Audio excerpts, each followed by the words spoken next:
Hi, everyone. Welcome to Sacred Stories. I am so excited to be in conversation with Kyla Mitsunaga today. Welcome, Kyla. Thank you so much for having me. Yeah, I'm so excited. I've had to like rein myself in with the excitement and all the preparation and just all of the gifts and wisdom you have to share with us. So, yeah. Thank you. Yeah.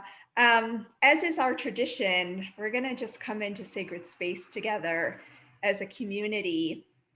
And I'm going to share a little something that I received from my soul friend, Bracha Goldsmith, who will be on Sacred Stories one day. She's an awesome astrologer. And she taught that we have like joy spirit guides, joy angels, and that they reside kind of right around our throat chakra area and a little bit around our mouth too. And so I'm just going to invite us to close our eyes and to take a beautiful deep breath in and let it out. And do that one more time.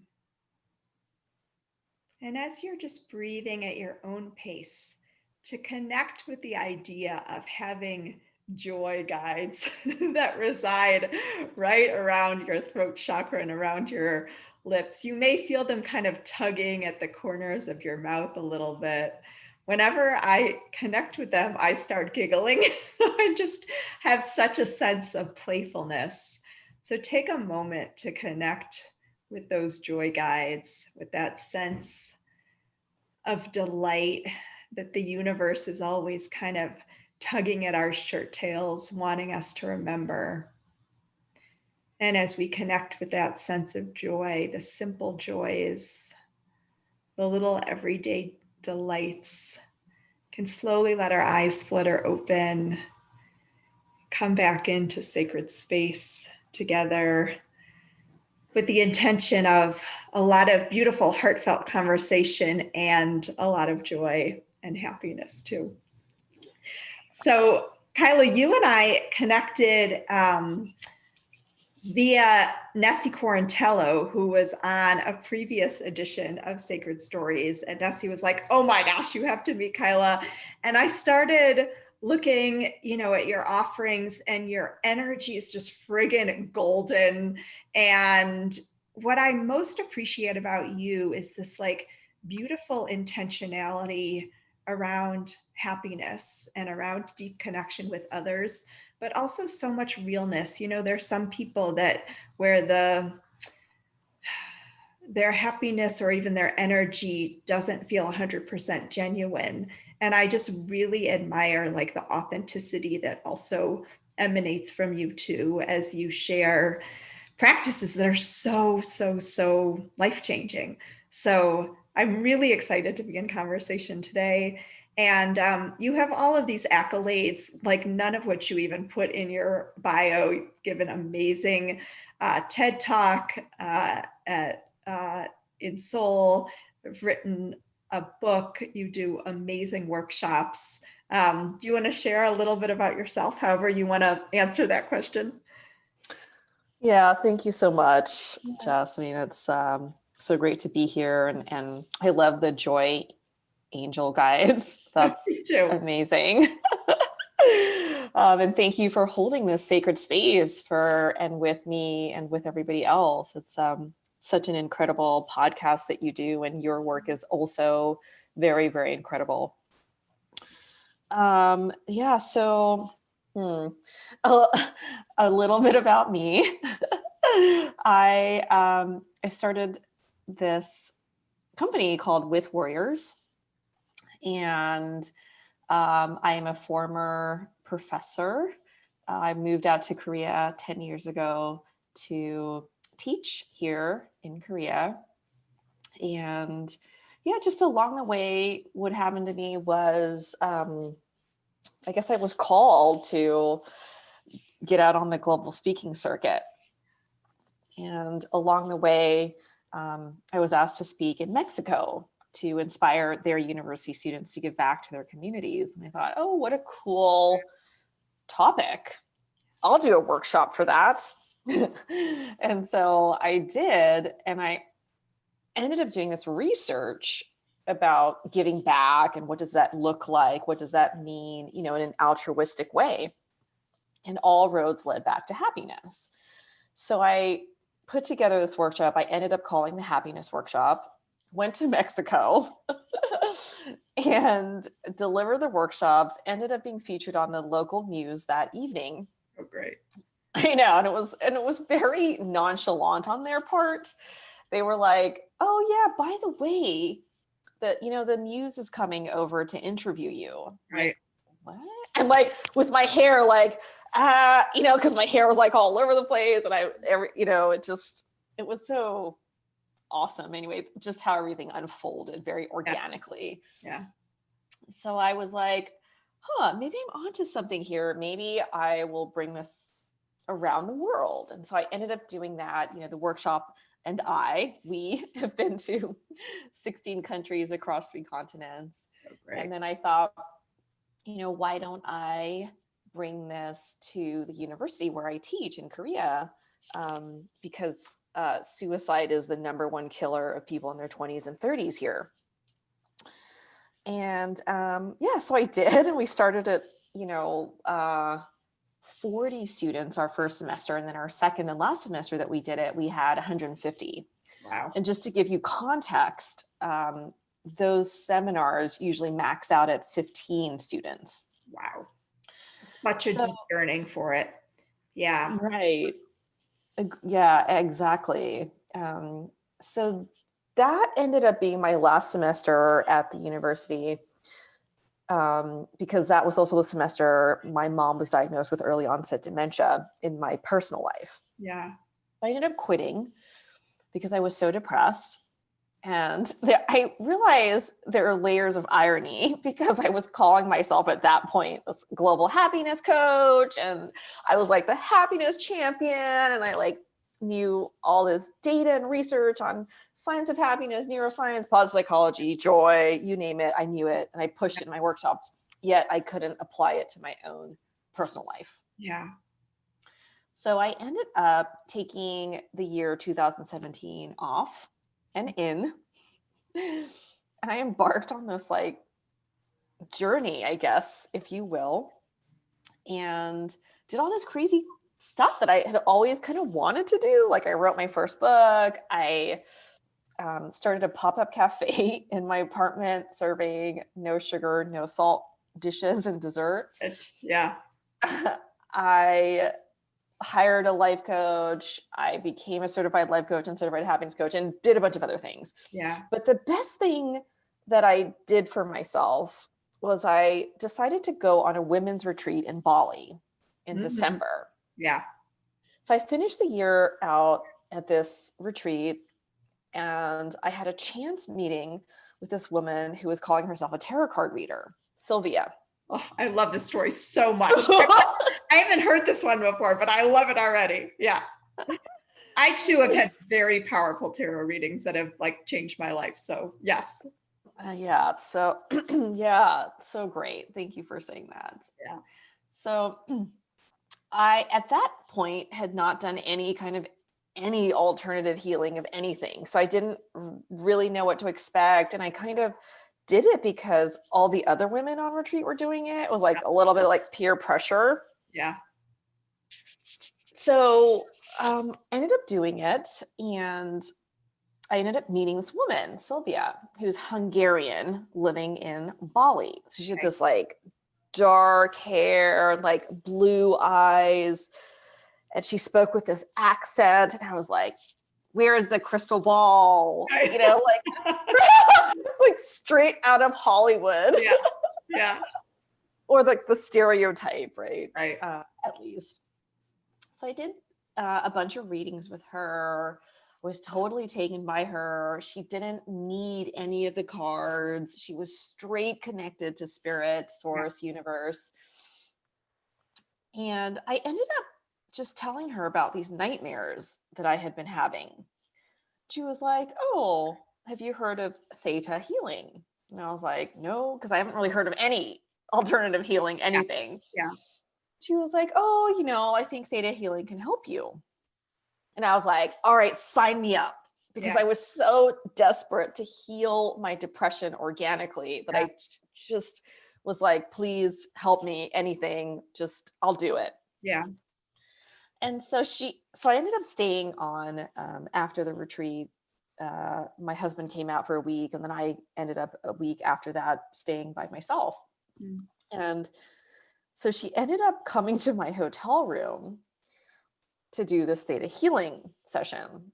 And I remember thinking, oh my gosh, like, how much I really know this woman? Like, what if she kills me? What if I end up in like some Bali prison, like those like expat backpackers, like, but anyway, fortunately I'm still alive and nothing of that sort happened. And we had this incredible session, and I ended up working with her.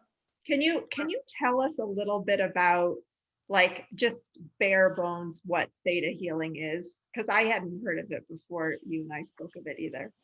Sure. Yeah, that's a great question. And feel free to like ask, as I'm talking, just like feel free to ask questions, No, because I I get want to hear really the end of the excited. story. I just want to give us a little context for like what was happening with. Sure. Yeah. So theta healing is an alternative healing modality founded by an American woman, Vianna Stibel, in the 1990s. Some of you may know, Abraham Hicks and Esther Hicks. Yeah. So similar to Esther Hicks, how she was just kind of downloaded about Abraham Hicks. Vianna Stibel was also downloaded with theta healing from Source, whom she calls the creator. So this happened in the 1990s, and the reason it's called theta healing is it's based on the theta brain wavelength, which is the brain wavelength one below alpha, which is the meditative one, and one above delta, which is the sleeping brain wavelength state. So it's just a very, very relaxed brain wavelength state. In the technique is very simple. You're guided into a meditative state, this theta brain wavelength state. Yeah. Kind of like a guided meditation. And we practitioners just ask you questions to get to the root of your limiting beliefs. Mm-hmm. We pull those out, kind of like a Jenga game. Yeah. And we release those with your permission. And we replace them with beliefs that do serve you, downloaded from Source with your permission. And it works on the subconscious level, where 90% of your thoughts live. Right. And motivations too. Yeah. So how is it similar to or different from hypnosis? Yeah, that's a great question. So hypnosis uses the same brain wavelength, theta, as well, and also goes into the subconscious and accesses the subconscious. The major difference, I would say, is that we work on 4 different belief levels.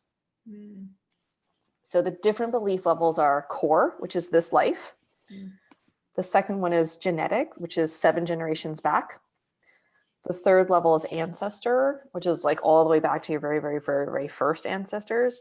And then the fourth level is soul, which is any past life you've had. So this is a Venn diagram with like past life regression therapy. Yeah.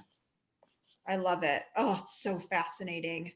I've been having like a nervous system response that I've been trying to shift. It's a feeling of feeling rushed, like in my body, like the same in your body, like when you're rushed. And it's getting more pronounced. It's getting louder. And I've been thinking exactly about this. Like, is this my own childhood stuff? Is this past life stuff? Is this someone else's energy that I'm taking on that isn't even mine, and trying to kind of untangle it a little bit? So I love that you mentioned like these different layers. So powerful.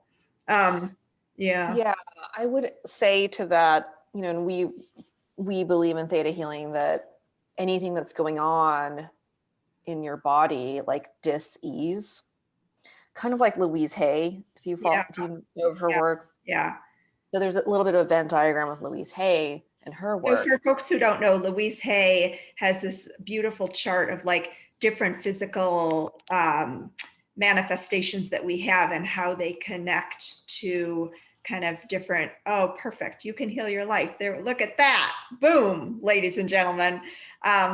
Has how these different physical struggles connect to psychological or spiritual connections. So yeah. Yeah. So we look at the limiting beliefs behind, physical pain, physical disease, and we help remove those and eventually, the physical ailment or disease as well. So Bionicidal is like healed cancer in a lot of people. And, I've had clients come in with like shoulder pain or back pain or vertigo and been able to, work through to the bottom root limiting beliefs from that and pull those. Yeah. So amazing. Very I have powerful. these moments sometimes where I like step back and I'm just like, holy F, like the way that we're able to do healing in the like such beautiful, radical new ways. It's incredible. Yeah, it's really incredible. Okay, so I totally stopped you in your story. So Sylvia does her magic, and then what happens? Sylvia does her magic, and I'm just totally taken by her and by Theta. Fast forward 2 years of working with her, and I actually still work with her monthly for monthly maintenance. Yeah. And last year, I start developing out my own psychic and medium abilities. And we believe in Theta healing that everybody can. You don't have to like be born with it or have a grandparent who passes it down, and certainly there are incredible healers that has happened to them and that's part of their journey. But, I have clients ask me all the time, like, how do you do that? How do you, like, is it because you were born with it? And it's like, no, when you work on yourself and your mind becomes clear, then other part, all the limiting beliefs of, I don't know, well, everything, right? Like I can't heal myself, right? Or I can't, develop out my medium and psychic abilities, right? Those also fall away as well. Yeah, yeah. What was your process, Kyla, of like developing those in yourself? How did you, or how are you continuing to deepen like that ability? Yeah, I mean, I think it really just goes back to the work in Theta. So, I had a lot of baggage from my depression, and it really wasn't the depression, right? Like it's never, whenever you do Theta, at least for me, I would go to Sylvia with, oh, I have nightmares, right? And it would be like in the Theta session, like it would be like 10 layers deep. Like, well, it was really because your parents argued with each other and then you turned that negativity onto yourself and you carried that with you. And I'm like, what? Yeah. Yeah. And I just unraveling and until, you realize, and then this is true for all of us humans, right? That we're all just whole and beautiful and perfect, like the way we were born and we come into this world.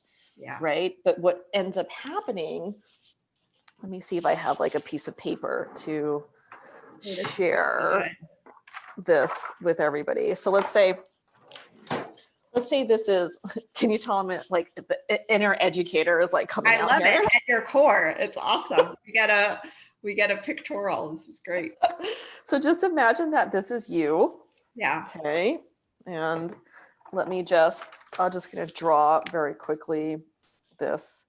This is what I do in my workshops. So this is like I call it mini me. This is a mini version of you. This is you. And you were like, okay, so I'll ask you. So what are the few identifying markers that we have of little babies at the hospital? Other than like the color bracelet that they wear? Mm-hmm. Yeah. So like gender, right? Would be one. hair, maybe, Yeah, whether hair they're color. in their head or not. Yeah. Mhm. And then I guess whether they're wrapped in like a hospital blanket or like their own clothes, Mhm. perhaps. Mhm. Yeah. Yeah, and then like, height, weight, Oh, yeah. kind of like, like a UPS package, Right. right? Their APGAR score, right? Which is like how healthy or unhealthy they are. Yeah. Yeah, there's very few identifying markers or anything, right? And so let's say you're born into this world and you are a girl. Okay, then you go through your life, and what are you told that your favorite color should be? It's not blue. Yeah, it's pink, right? Yeah, of Your course. favorite color should be pink. And then what are you told? So let's say you go through school and you go to college. What should your major be in college? Hmm. Some kind of, like social science, Yeah. right? Or Humanity, helping people. non-STEM, Right. right? And then after you go to college and you graduate, what kind of job should you get? Hmm. A well-paying one. Well-paying one, okay, good. And then after that, you should get married, right? And you should have children, right? And you should have a certain kind of wedding too. Let's not forget Yeah, that. okay, yeah. So then after that, you're whole and beautiful, perfect you're left with this to work with. My heart is really breaking for this beautiful person who's now a teeny square of what they were. Yeah. Right. And so this is kind of what we I don't know. This is what we're left with. But the positive thing is that, and I have clients do this all the time too, like you can build out your own mini me that has nothing to do with the shoulds of society or family or friends or external world, which is what I had done for probably 38 years of my life. It is possible to, create your own identity, step into your power, speak your truth. Yeah. And what a great opportunity to do that to catalyze that growth. Oh, I love this so much because I feel like the older I get, the more I want to just blow up all the paradigms for the way that we're told things are supposed to look or should look, right? Um, and when I think about like my favorite, I call them my like fairy godparents, but I think about like Liz Gilbert or Rob Bell, or Cheryl Strait, just the people who I really admire, who I follow, like they're so good at saying like we get to decide what it looks like. Um, and yeah, and it's not always easy because often people that we care about have some opinions about what we're doing. So yeah, yeah. Oh, I love this. Um, Yeah. with warriors. So cool. Yeah. So I guess, the story, back to the story. Yes, this is right. So, and thank you for indulging my inner educator. Oh my gosh, I love it. But yeah, so I ended up developing out, and you were asking back to your question of like, how do you build that out, right? Like, how do you build out the medium and psychic abilities? It's really less of like a how and more of like a being or just became second nature because my mind was becoming clear, and doing the work, to not hold on to the shoulds, Yeah. and to know that beneath all those layers of limiting beliefs that have been imprinted upon us from birth, that we are whole and beautiful and perfect just the way that we are. And so after that happened, I got the calling and the download to become a theta healing practitioner. So I did the training, and the training was profound in and of itself. And again, layers deep of growth and profound training and all kinds of understanding of myself, because you are your guinea pig with this kind of work. And then I got the calling to become a trainer, like somebody who certifies others in theta healing. So I got to fly to Switzerland and be in a room full of like 400 theta healing practitioners from across the world with Vianna Steibel as our trainer. Just was like pinch me. I can't believe no words. Yeah. No words. But so that's been the journey. And now I have this amazing, beautiful technique to help others, really. And I would say, a lot of people, especially this year with what we've been going through, we're collectively going through it, globally, in the first time in probably our world's history, right? Because before it would be like, oh, there'd be a war in Iraq, and then that would just affect, a certain population of people. Yeah. But now we are in 2020 globally experiencing this pandemic. And what an incredible opportunity for healing on a global scale with what's going on with Mother Earth. I'm sure you've heard of like the canals in Venice being crystal clear for the first time. Yeah. And animals coming out in like South Africa, like on the roads, just hanging out. But this is a healing for Mother Earth, and on the macro level and on a micro level for us as individuals. The pandemic has been like a microscope, like a magnifying glass of what it is that we have avoided and not looked at in the past, because we've been in this escapism culture of I'll just go to the bar. Yeah. I'll just be super busy. So I can't look inward at myself and then just continue my life like that. Yeah. And then, back to Louise Hay, then things start building in our body because we're carrying this stress. Right. Yeah. It's a magnifying glass. And it's also, to me, feels like veils being lifted. And what I feel like so deeply is just this collective yearning to shift. And it's not ponies and rainbows as it happens, like it's, it's like a birth, it's messy, but it's also like what's emerging from this time and what I feel is coming, especially in the US, like we just had, the election, is beautiful. So yeah, I love that. I want to kind of do one more follow-up question and then switch a little bit gears. And that is for those of us who feel like so sad about this little teeny square of a human that's left by the by the time we're probably like in our 30s, not even that old. You and I are both no longer in our 30s, but and we're feeling called to really connect with our own truths and our own values and live from that place and not from all the crap that we're fed.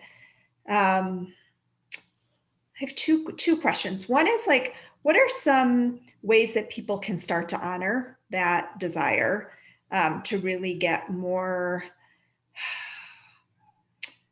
to try to live by our own rules? That's my first question. And the second question is, we have a lot of people who are entrepreneurs who listen, because I'm such a networker.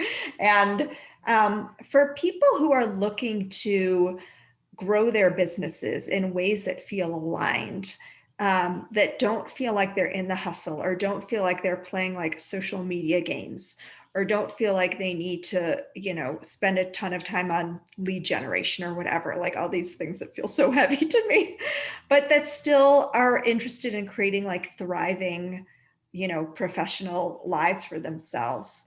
Are there ways we can start to think about like how to do what feels deeply self-honoring in a way that feels sustainable?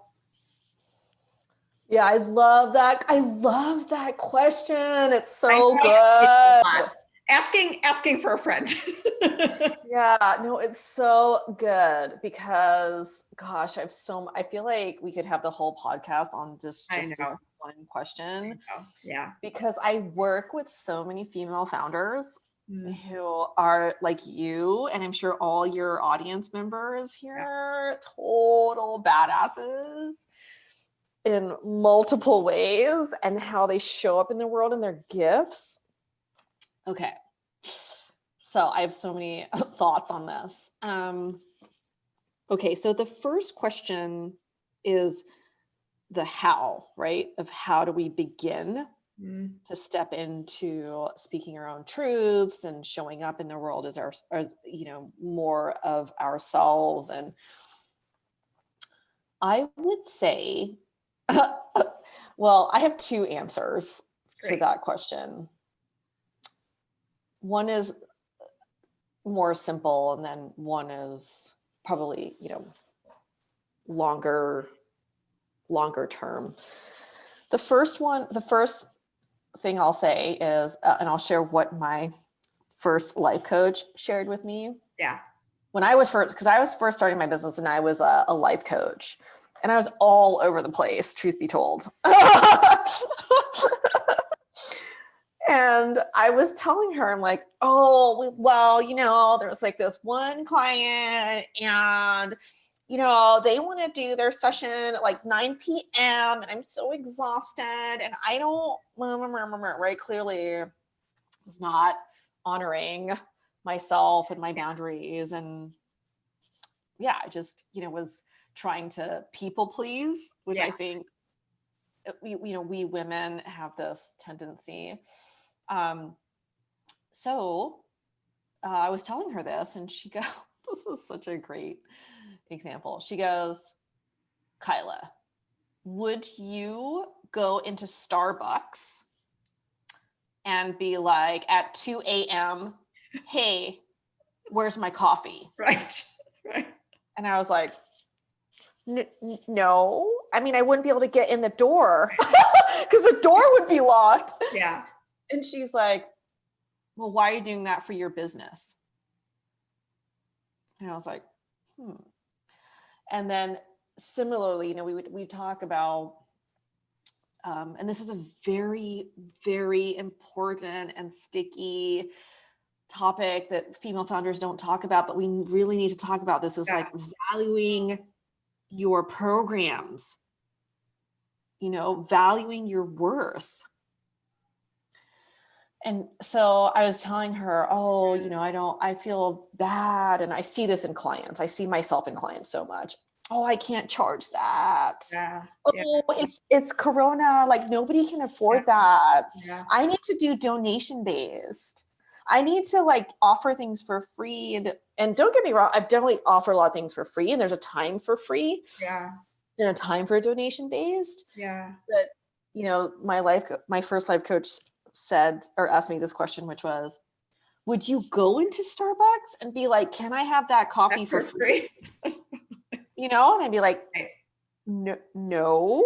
Yeah. She's like, why are you doing that? Yeah. So that was a big eye opener for me because, I think a lot of us see the business as a hobby and not as an actual business. Mm-hmm.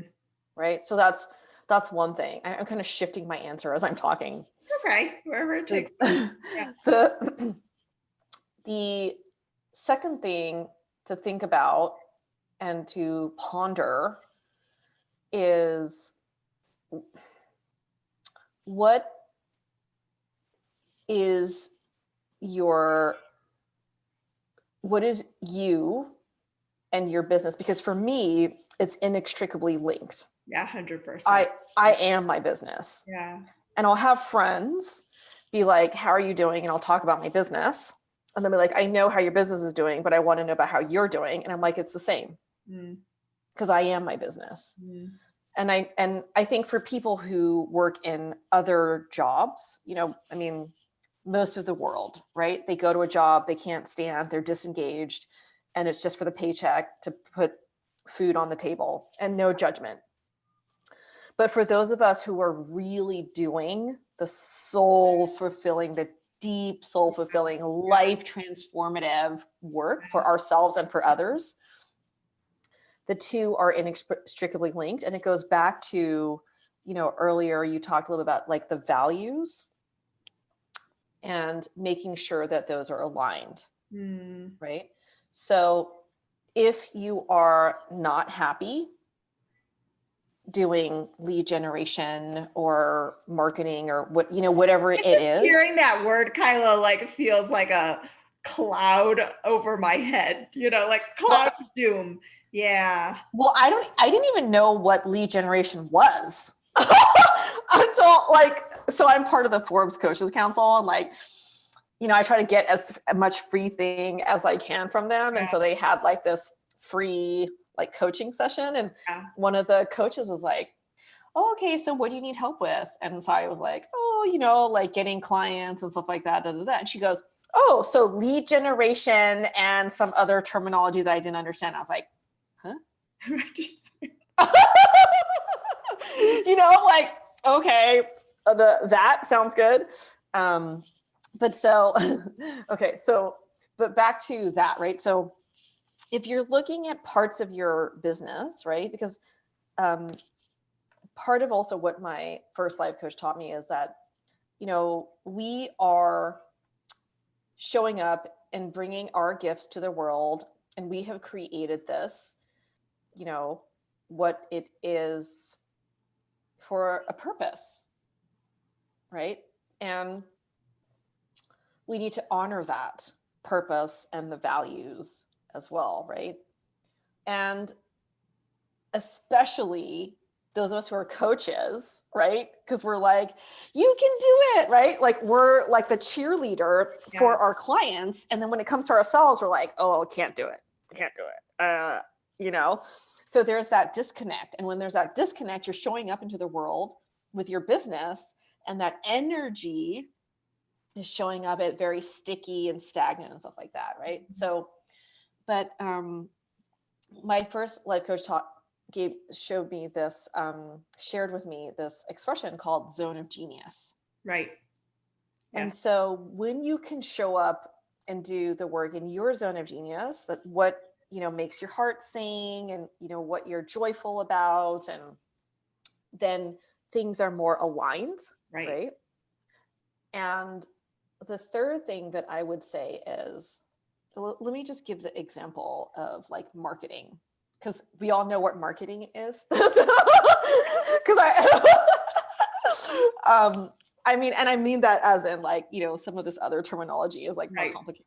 Right.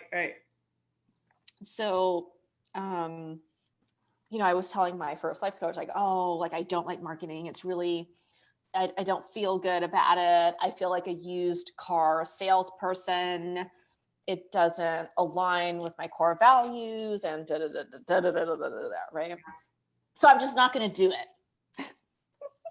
And she's like, okay, well, you can still, get to the same. It depends on what is your ultimate goal, right? Too, at the end of the marketing or lead generation or whatever it is, right? That feels sticky. So what's your ultimate goal, right? Is it to get more clients? Is it to give more, shine a light on what you're doing? Is it to fill a program or a workshop or whatever, right? So she was saying, just have a conversation.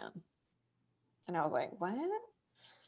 So she was like, yeah, just, who are the 5 people that you would like to be in your workshop or program, or, fill in the blank. Yeah. Who is your ideal participant, basically? And then from there, you're already doing an exercise of figuring out who's your ideal client. Yeah. Right. Instead of, all right, I'm just going to send out an ad randomly and I don't even know, blah, blah, blah, blah, right.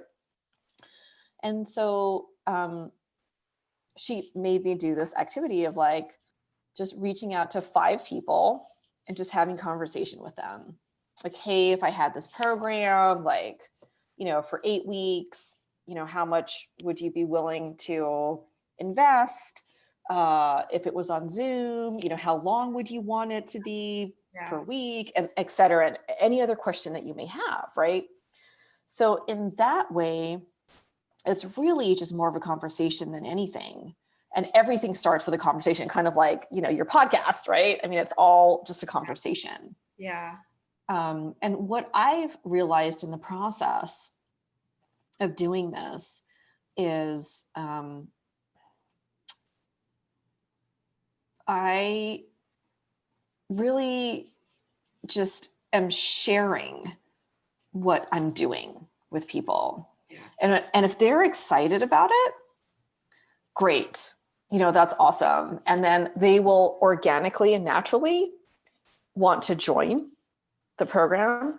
And if they're not, I'm not going to ask them. Yeah. Because that doesn't feel right to me anyway. And I always put myself in the other person's shoes. I wouldn't want that to be put upon me. Right. So, and this feels really good, right? This feels really aligned. This feels really good. The fourth thing. Yeah. I was just going to say really quick. One that keeps like phrase that's like reverberating through my being is we get to do it our way. And I think you're like demonstrating that so beautifully that, we get to make up the rules. And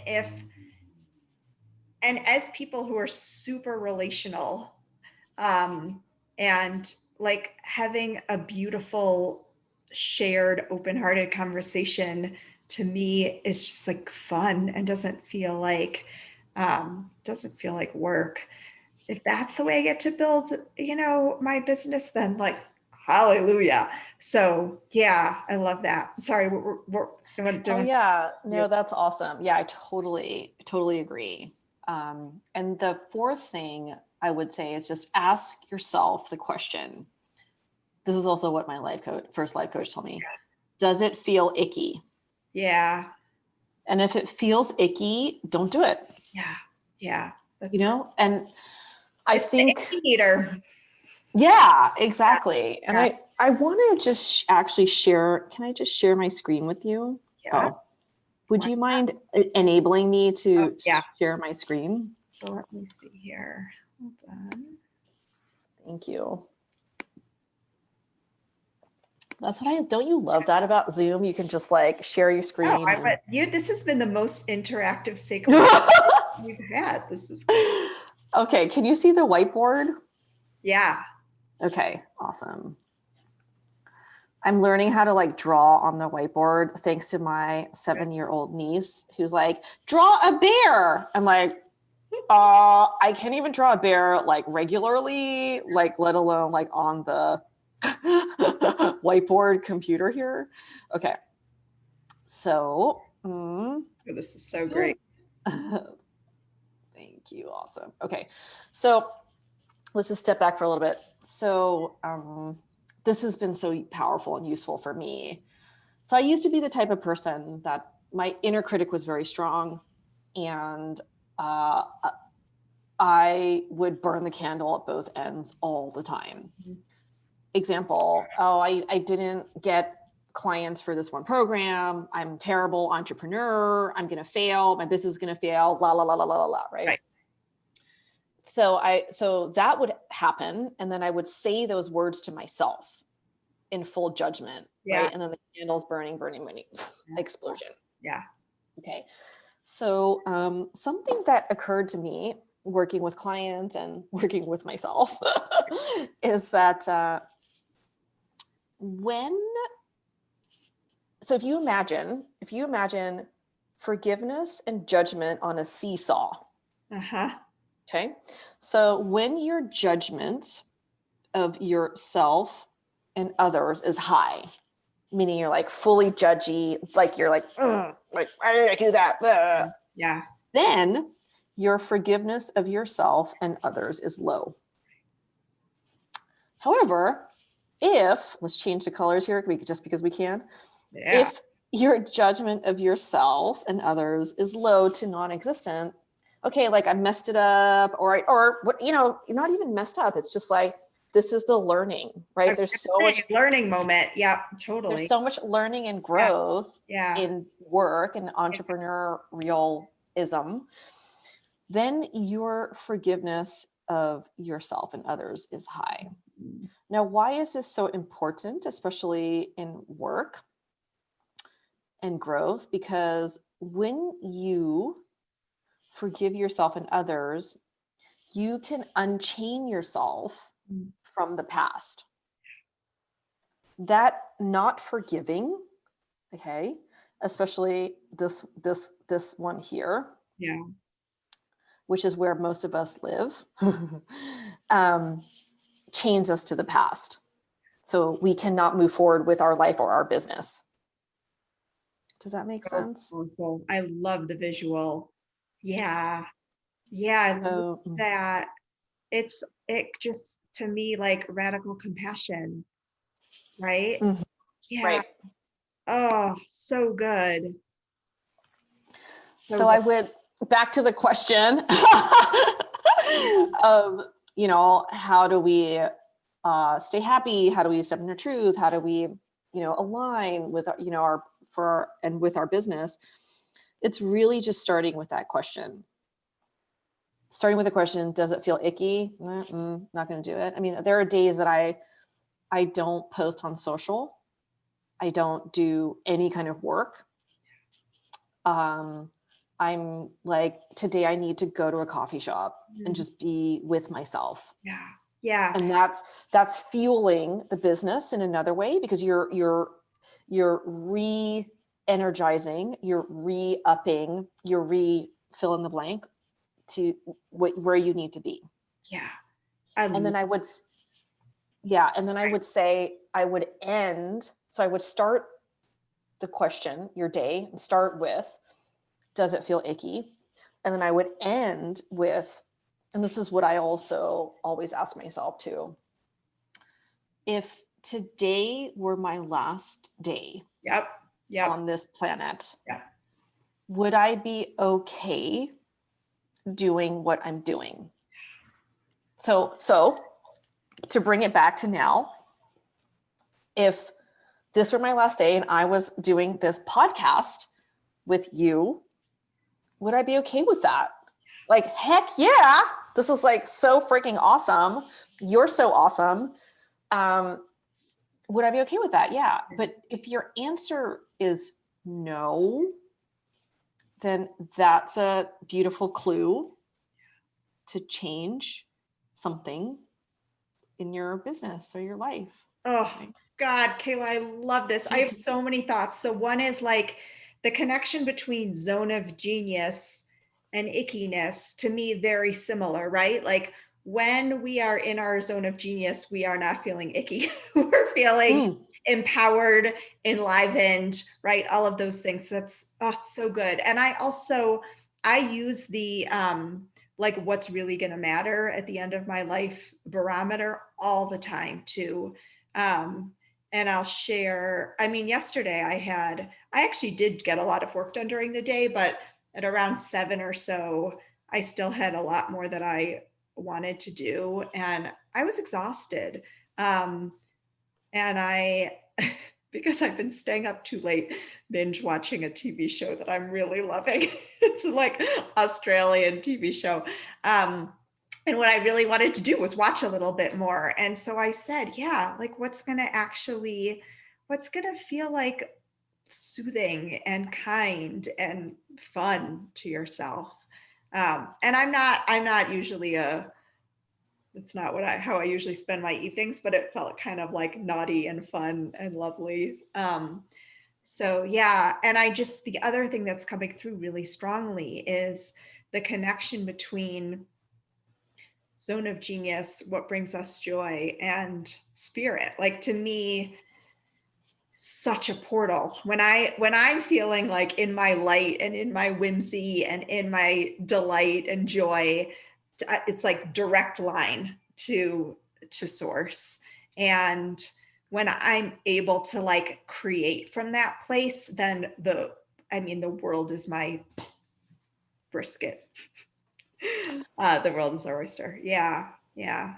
Yeah, I love that. And just seeing you talk about that, right? Your show, and when you're in joy and alignment, your face totally changed. Mm-hmm. Yeah. Right? It's so Versus when you talk about the things that you weren't able to get done, right? There was like, if you saw your before and after face, like it's completely different. And that's the feeling that you want to be able to recreate in the work.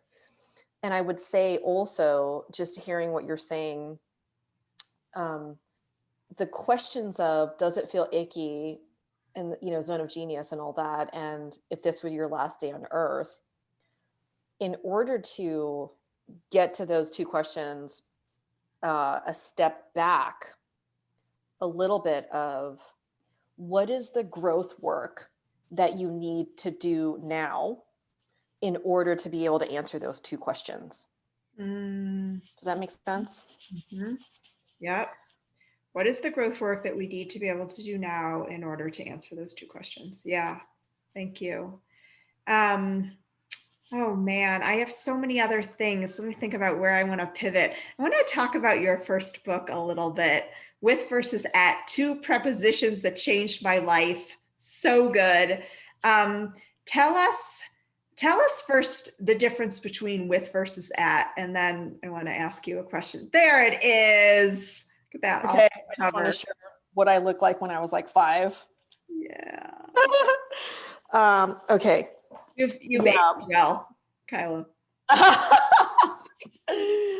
Thank you. I think it's because I'm very protective of my inner child. I am too. I actually see protecting her as sacred reparenting. Yeah, that sense of play and whimsy and delight. Yep. Yeah.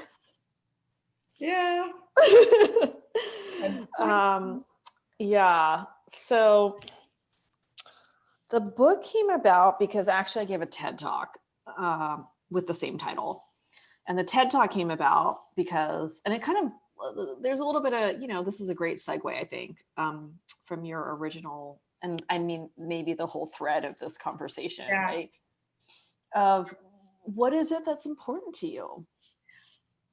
Like, if you had to talk for 6 minutes, there's this great question, right? If you could talk to the world for a minute or 6 minutes or whatever, what would you say, right? And that's the beauty and power of TED, right? That's why people are so drawn to it. These snippets of what is important to all these people around the world. Yeah. And for me at the time, and I absolutely still is, I started as a professor, and I was just very curious because there are, pre-COVID, large lecture halls with one lecturer standing in the front, and lots of students in the back with their laptops. And I was curious, like, how many of these students are actually paying attention to what the speaker is saying? Right. And so I would sneak into the backs of these lecture halls. And nobody knew. I mean, the beauty is also nobody noticed because I look like a student as well. So I would do that. And I noticed that on the computer screen, they were taking notes. Students were taking notes, but they were really just chatting with their friends. Right. They had like the chat box open. Yeah. So I began, I just began thinking about this, like, okay, so maybe this is only happening in universities in Korea. So then, as I mentioned earlier, I was like, started going out on the global speaking circuit. So started going to other countries in Asia first. Yeah. Okay, maybe this is just happening in Asia. Right, right. Then I started, going to North America. Oh, maybe this is just happening in North America.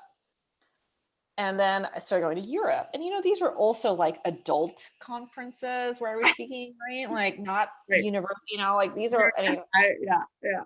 these are adults like on their BlackBerry and like they're doing work on their laptops in the back. Like, what? Okay. So, and then it started to kind of come up a lot because I was also at the same time building out my workshops to incorporate maximum interaction. Because I began realizing, again, back to purpose, right? Like, what is the purpose of why are you here? Because you could be, and now this is very real, right? You could be in your pajamas at home. Like, why are you getting out of your bed to come to this workshop? Yeah. Yeah. I'm just saying, right? Like, no judgment, no anything. Just like, what are you getting out of this workshop / class / lecture / anything, right? And we're so checked out as a society, our because of our device usage, cell phone usage. Our attention and retention is so low. Well, we're checked out because we're maxed out, I feel like, like yeah, the dopamine hits of everything coming at us all the time is such a, makes it really hard to be like truly present. Right, exactly. And that's where happiness lives, right? The present. So yes, I started looking at that and I was like, you know what? It just boils down to two prepositions. Is it really that simple? Yeah, I think it's really that simple, in English anyways. Yeah. So two-way communication is with, and then one-way communication is at. And then I started finding this research. So there was this professor out of the University of Washington who looked at roughly 200 undergraduate STEM programs. Okay, so we're not even talking about liberal arts. Yeah. Yeah. We're talking about STEM. Yeah. And he found that students who were lectured with style, interactive, outperformed their peers who were lectured at. Yeah. And I thought, well, I'm not surprised, right? Because also then I started looking at retention. So with audio, your retention is roughly like 10%. And then with audio and visual together, it's like roughly 25%. And with kinesthetic, like the doing, right, it's up to 75%. So I started piecing all these things together. And so then, one of my best friends was like, you should write a book. Yeah. Like, oh, I don't know. I had always wanted to write one for sure. Yeah. It was scary. It was hard and it was deeply personal. But it was such a great growth experience, as I'm writing my second one and just about to put this second one out into the world. I definitely have a lot less of the anxiety and fear and all the other stuff that I had with my first book. So it's been really great growth experience for sure. Yeah. Oh, I love this. And my mind first went to, there's a Jewish theologian, Martin Buber, who had a way of understanding like two ways of interacting with the world. I-it relationships and I-thou relationships. And he differentiated between these. It's so similar to what you're talking about. So I-it is like more transactional. Like for instance, I get into an Uber. I want the Uber driver to take me somewhere. I pay him or her for that and they take me there. Versus I-thou, which are much more relational And what Buber would say is that that is meeting the divine in those I thou interactions. It's where we're feeling deeply connected to another person. Usually time kind of stops and we're just incredibly present in the moment. It's where we leave the interaction both feeling changed, like that this has shifted something in our being. And the beautiful thing about I thou connections is that it can be with someone you know very intimately, or it can be with a total stranger. And I've thought about times when I've had even an interaction with like a checkout clerk at, the grocery store, or I remember taking this step class. This was like way back in the day when we used to have like step aerobics. And this instructor was just magical. And she made my month. It was like one of these great classes. We ended up totally becoming friends. Like it was just this beautiful I thou connection. And so what you're saying is like really reminds me of, yeah, the ability for spirit, divine, mystery, universe to be present when we're like really with. Yeah, when we're really with. I'm wondering if you can talk. I think this will bring it home with this question. A little bit about, given that we're in this time when most of our interactions are on Zoom or virtually, and we're wanting so much to have that shared sense of vibrancy and connection and depth and interaction. How can we make like our presentations or our gatherings more vibrant?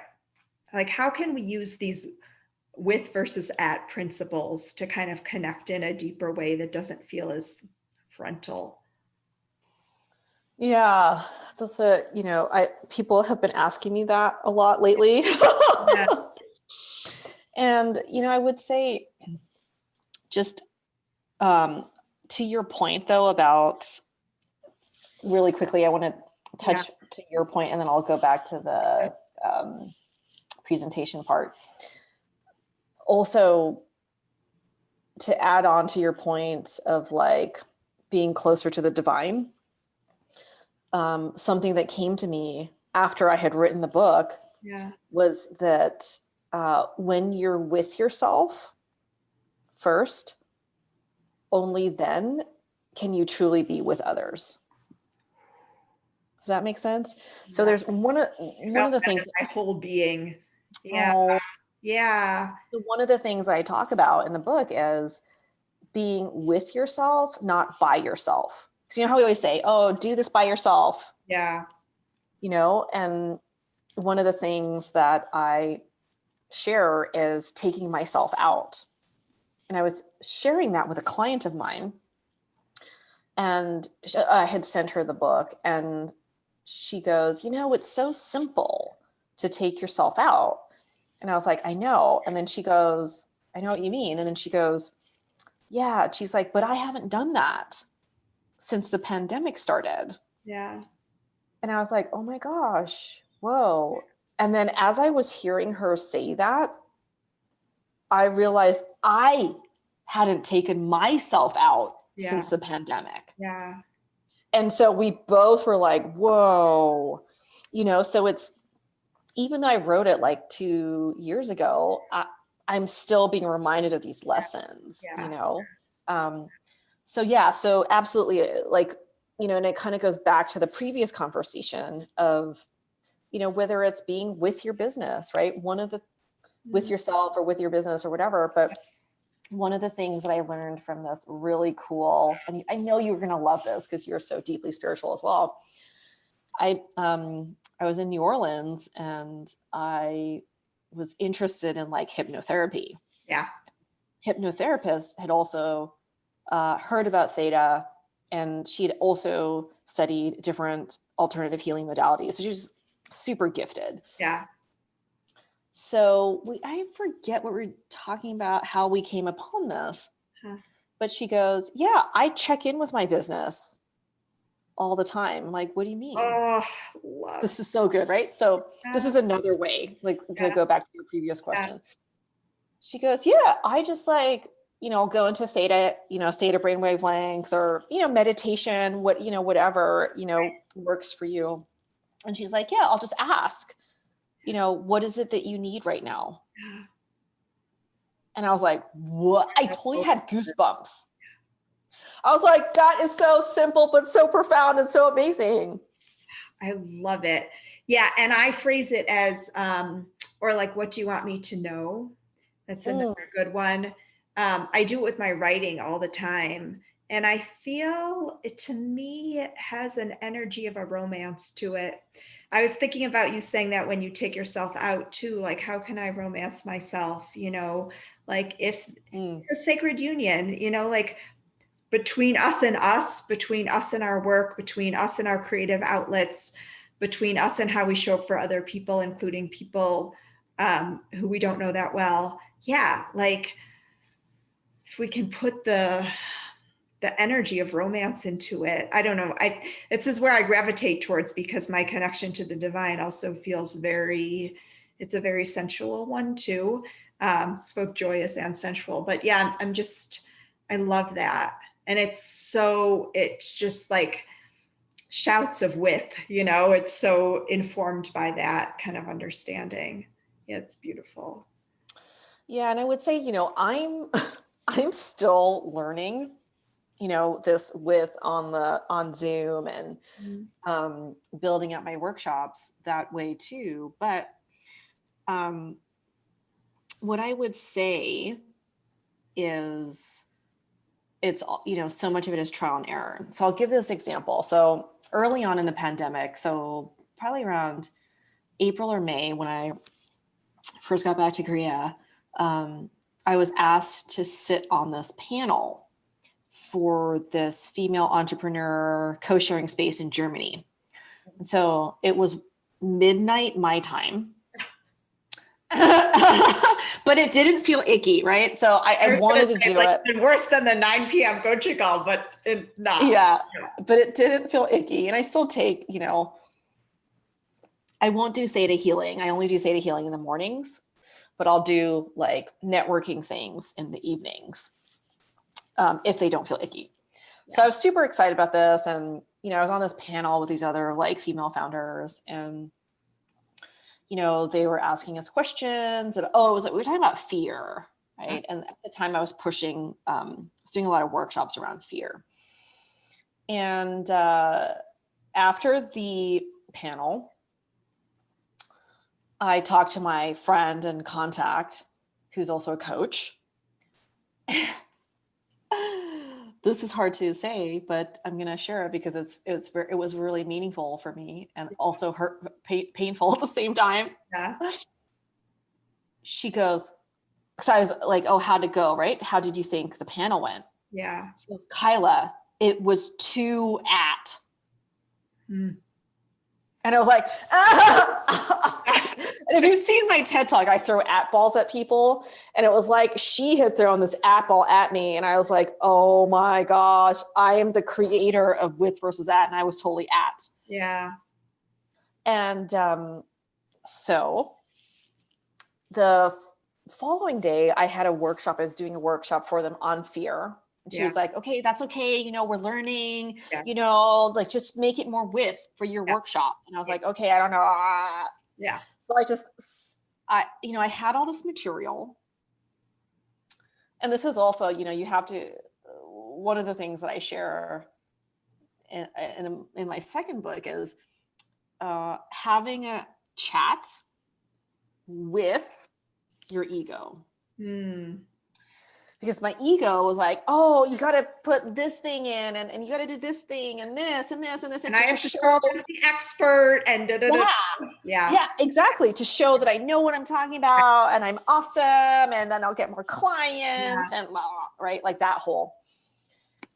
And then I was like, no, because the virtual space is so different. You have to hold the sacred space and hold the space for people in a very different way. Yeah. The other thing is, whether you're on the phone, you're in person, you're on Zoom, because of the way in which we are living in now, people want the space to be held even more. Now, I'm going to just share a slight tangent. So when I was living in Jersey, I took a lot of Uber. Yeah. And I would go through whole rides. Well, in the beginning, I tried to talk. Right.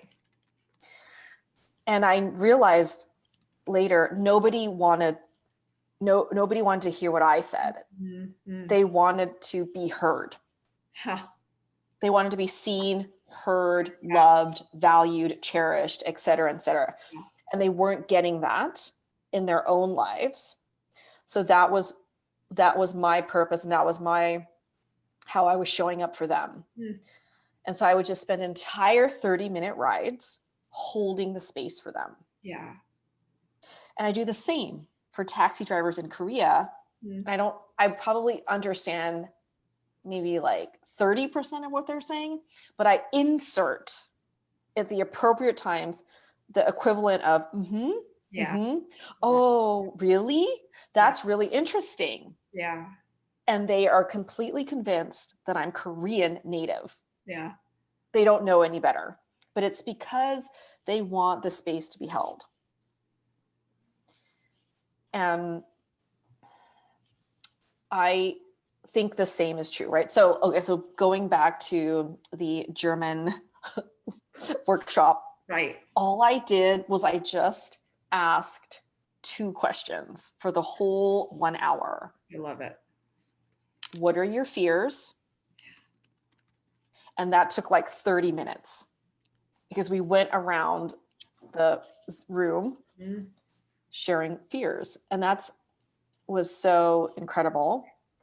And then the second thing was I just had asked somebody to volunteer. And then we worked on, this is a Theta healing technique, unpacking their fear, their top fear. So one of their top fears to get to the bottom fear. Yeah. And they cried. So I would say, just like anything else, it's trial and error. And then, allowing yourself, giving yourself permission, like that inner child to play, to do a breakout, session. The breakout rooms are awesome in Zoom. And to intermix that as much as possible, but probably no more than 5 minutes at a time of you talking straight. Because people, as we mentioned earlier, checked out, and even more with Zoom, right? Especially if they've got kids at home, they're homeschooling. Yeah. The other thing that's coming through for me too is just do less. Like you asked 2 questions. And, the whole reason that I created Sacred Stories is that in listening to other people's stories, we hear our own. The same thing happened in your workshop, like you were able to unpack this one person's fear and, dial it back, peel back the layers to the root of it. And we all struggle with different shades of the same like deep core, am I enough? Am I too much? Am I worthy? Right? Like these core things. So I'm really touched by I just come back to radical simplicity, by the simplicity of it, but also the like profundity at the same time. Yeah. Yeah, I would add, I like how you said that we all, comes down to the different shades of the limiting beliefs.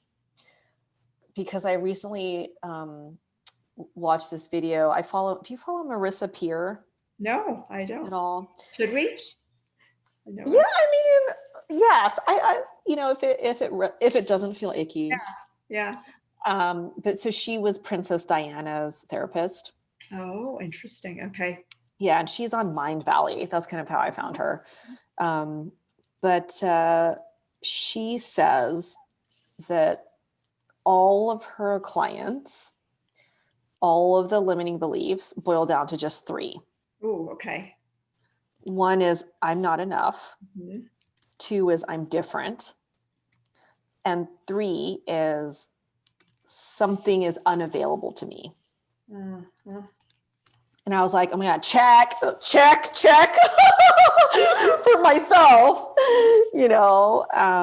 But I thought that was That, so interesting. yeah, and it so informs. I'm just like, I jump right to, in romantic relationships or really any intimate relationship, when someone is feeling triggered, if we know that those are the core three, or if we're feeling triggered, if we're able again just to drill down to, oh, this is what's actually, like, here's the depth of it, it's right now, it's something is unavailable to me, like how can I offer some reassurance or comfort to that like core.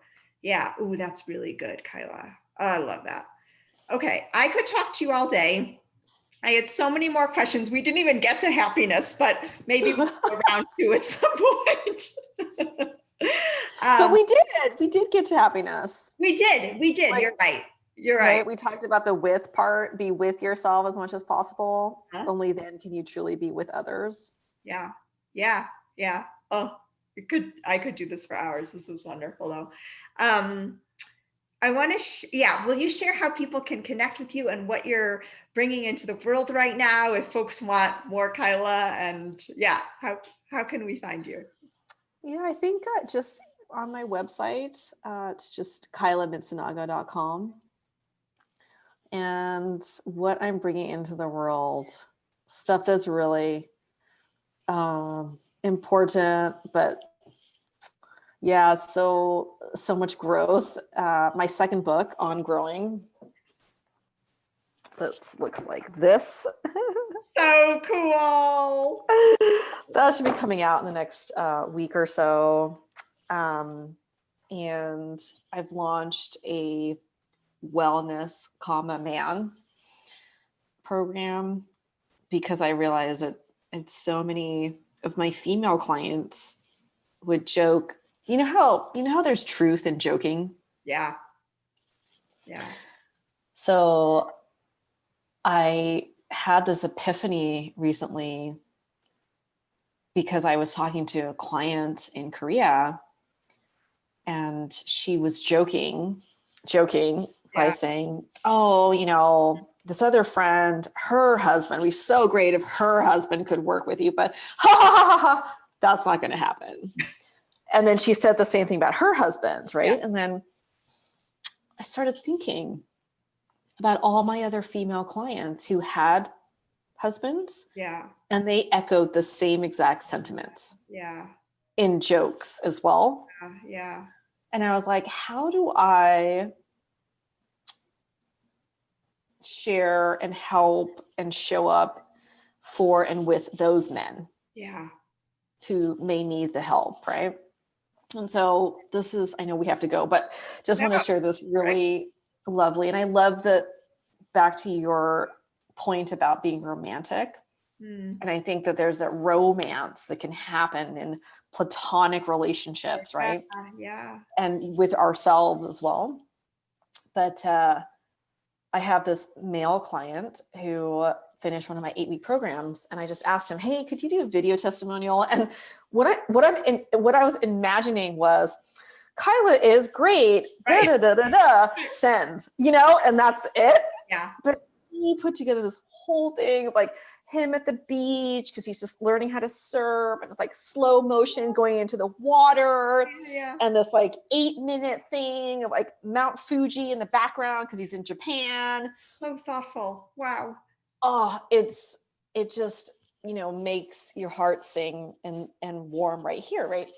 Okay, anyway, so I just was like, again, just have a conversation, right? Yeah. Hey, so if I were to put together a wellness man program, like, what do you think about it? How, you know, what, you know, da da da da.